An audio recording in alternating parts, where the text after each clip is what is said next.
bird bath. Most important part of my feeder station. Love it. The birds love it. They have to have it.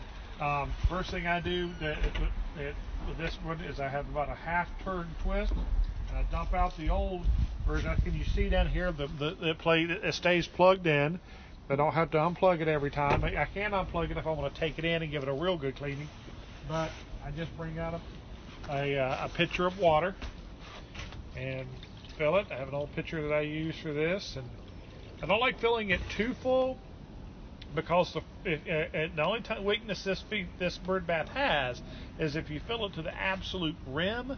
Sometimes on real cold nights it can get a glaze or freeze over the top of it because the heater's too far from the top, so it keeps on underneath unfrozen. So I like to fill it, about 3/4 full rather than the whole full. So got my bird bath ready. The birds can take advantage of that. Now we're going to head down to my seed can.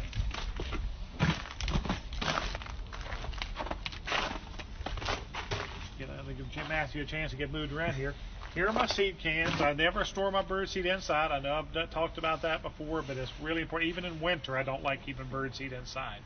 So what we're going to do is going to go through and fill from out here. Hopefully I've got yep, there it is, my seed scoop in here that I use for filling. It's an old one I've had for many years and still have it.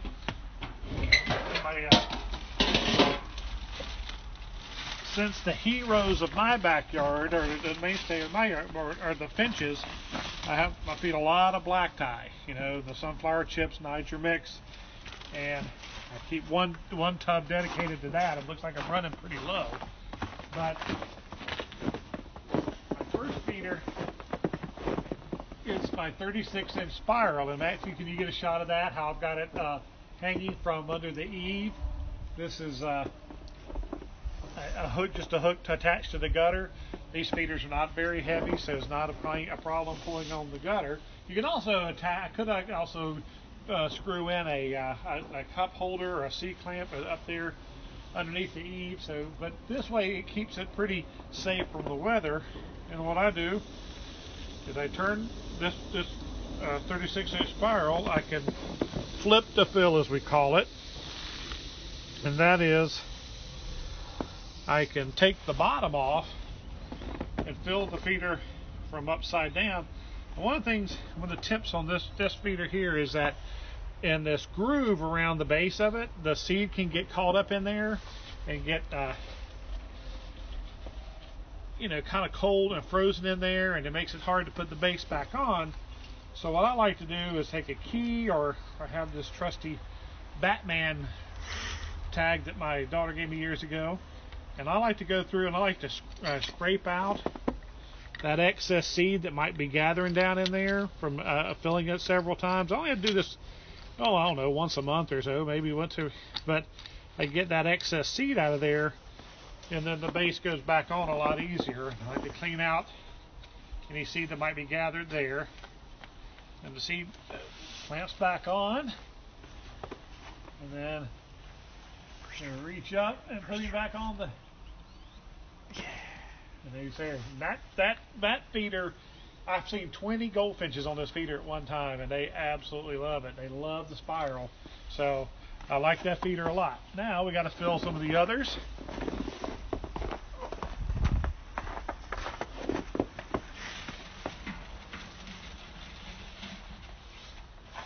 Another scoop of black tie. Love my hoods. You can see the protection that this hood from Aspect, the tube top, gives to the feeder and the seed inside. And the birds love it when it's snowing. They love to sit up underneath there.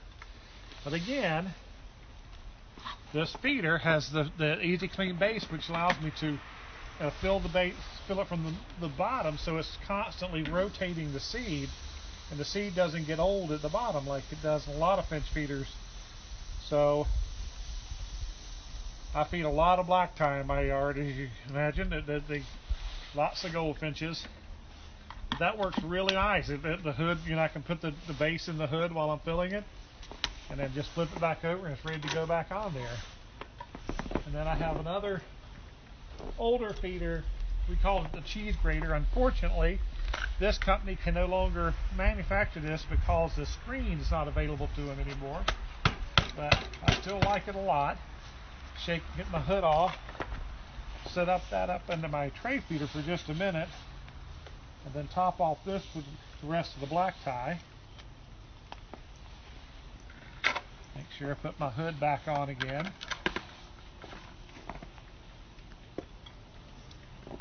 Now next I'm going to do the tray itself, the fly-through feeder, which is a great feeder from in my windows. I can see out here, because I always like to scrape out yesterday's seed, the older seed, because the ground feeders, you know, the Juncos and the Cardinals, I like to get this cleaned out a little bit, to put fresh in it, and the seed that's in there that's still good, going to go down here on the snow, and the Juncos absolutely love me for it. So throw some excess down there.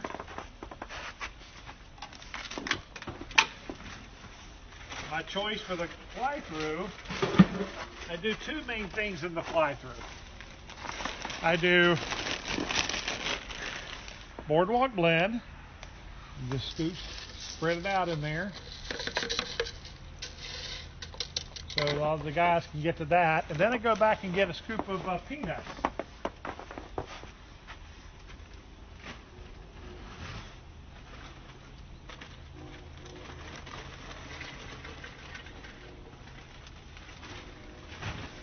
I always like to put some peanuts in there for my blue jays, my end-shell peanuts. And my blue jays are the ones who help chase away my Cooper's hawk or my sharp-shinned hawk that likes to hunt my bird feeders. So I like to treat them and draw them into it. And then we have the peanut feeder, which also is an aspect peanut feeder that has the flip to fill.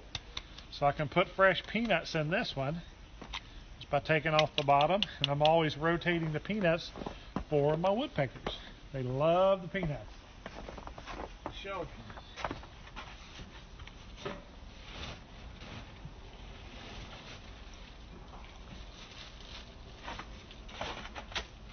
So I have to put some fresh peanuts in here in my scoop.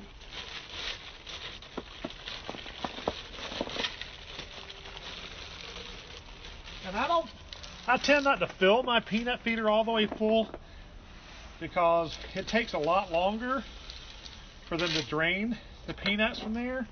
So I don't like them, especially in storms, they can get wet in there. So I only do it about half full most of the days, and if it gets really busy, I can always add more to it. So I put that back on there. So the peanuts are ready for the woodpeckers. And now this feeder and the birch feeder over there both have medium sunflower hearts in it. And this one, the tray, of course, will catch the snow, so I gotta clean it out. And I can't flip to fill this one because the bigger holes will cause the seeds to come spilling out of there. So I have to take my hood off and set it up here in the tray for just a minute. I like to give it a good shake, maybe throw some, so you get a little extra down there in the tray for the extra birds. Only a couple can fit on the purchase, so they like to have some extra on the tray.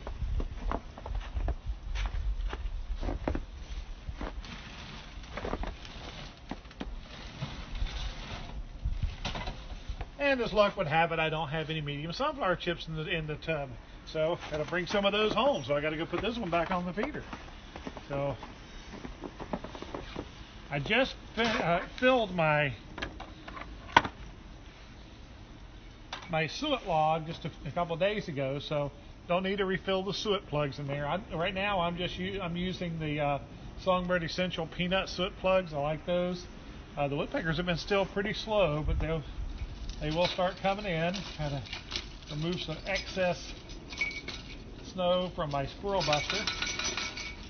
I need to get some woodpecker chickadee mix. That's what I put in this. Maybe some down here in the bottom, so I need to bring a fresh bag of that home with me this afternoon. So right now, got the excess on the ground for the Juncos. We've got the finch feeders full, which is, like I said, the main bird I have in my yard.